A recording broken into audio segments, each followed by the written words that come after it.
Hello everyone, the Claus here, and today guys I'm going to review a LEGO Space set released in 1994 as part of the Spyrius sub-theme, and is going to be the Saucer Scout. So here is the set, well, the instruction booklet of the set, because I do not own the box anymore, of course. So here what the set look like, as you can see. So, well, kind of obvious, quite, I think it's quite respect its name, so Saucer, you can see. And the instructions, which are pretty quick and straightforward, of course, and no alternative model shown on the instruction booklet, but I'm sure, I can guess there were some alternative model on the back of the box.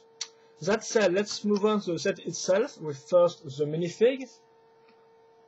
So here's the body, as you can see, with a nice printed torso, black frame on some blue color, so I don't really know what it's supposed to be, but well, let's use your imagination, I suppose. Nothing on the back, but as you can see, you can notice the red gloves. First, we're going to link some oxygen tank, I guess, like that,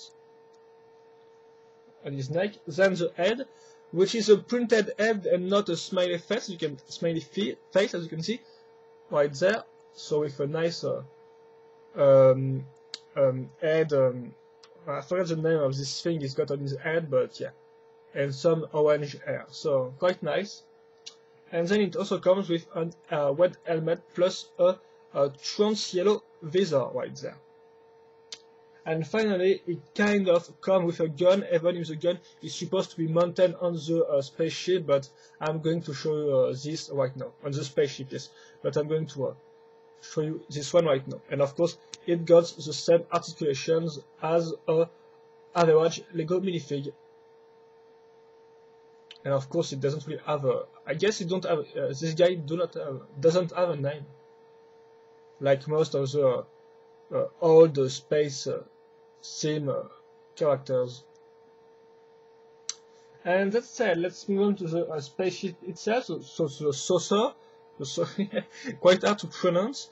So first we're going to begin the construction with these two plates right there, as you can see, which got a nice shape. They will be linked thanks to the three light gray parts, which are all different. So one studless brick, one grid part, and one normal plate. Then we're gonna use this one per one stud bricks on each side, and then we're going to link 4 times the same thing, because yes, as you have may noticed on the instruction booklet, we're going to use this part. So let me explain how this works. We're going first to use this white part, which is mostly used on boat and planes.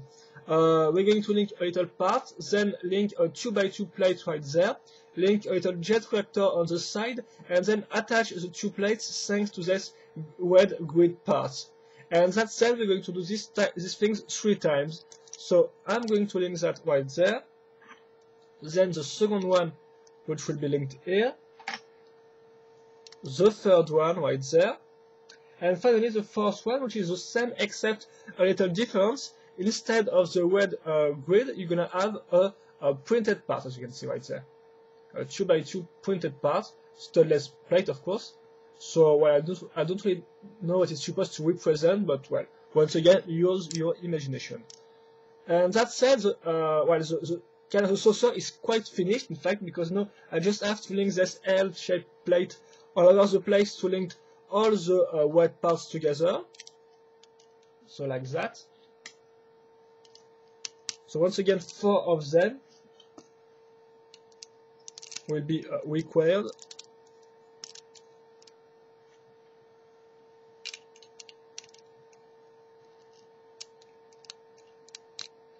And here we go. Then I just have to link these slab bricks on the back, so the guy can rest his head on it, kind of a seat, if I can say so. And finally, the cockpit glass, which is this one, of course, made of 2 parts. And as you can see, it's trans blue. This part will be linked here. And now I'm nearly done with this saucer, because now I just have to link the gun I've shown you previously. It will be linked on the top of this glass, and well, the spaceship is finished.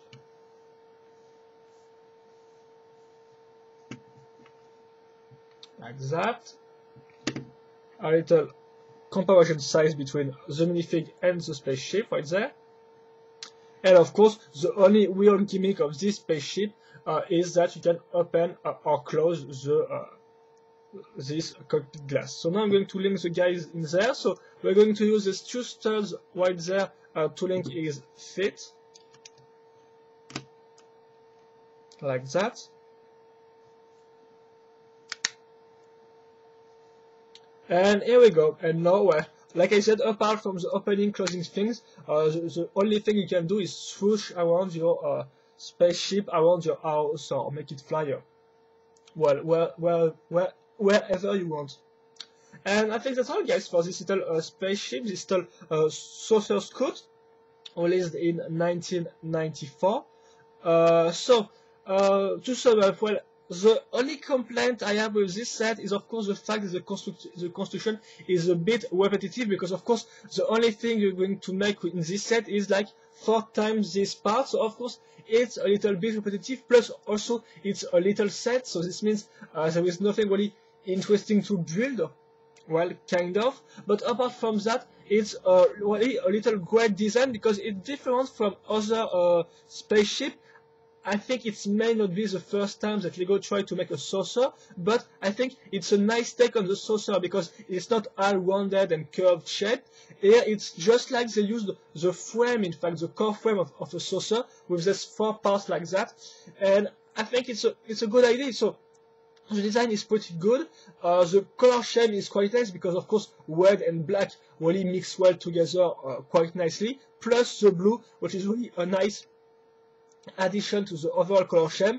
And finally, you got a nice fig with a nice pointed head. So of course it's not the same standards as today, but still it looks good and it works fine. So for me, this set is a little nice set. So it may not be the best set of the Spyrius subsim, because there were also some other spaceship and some big robots which were maybe more original, but I still think it's a nice it kind of represents well the feeling of this subsim. So those are good from the Spyrius subsim. Excuse me, guys. So yeah, the Saucer Scout from the Spyrius subsim, released in 1994.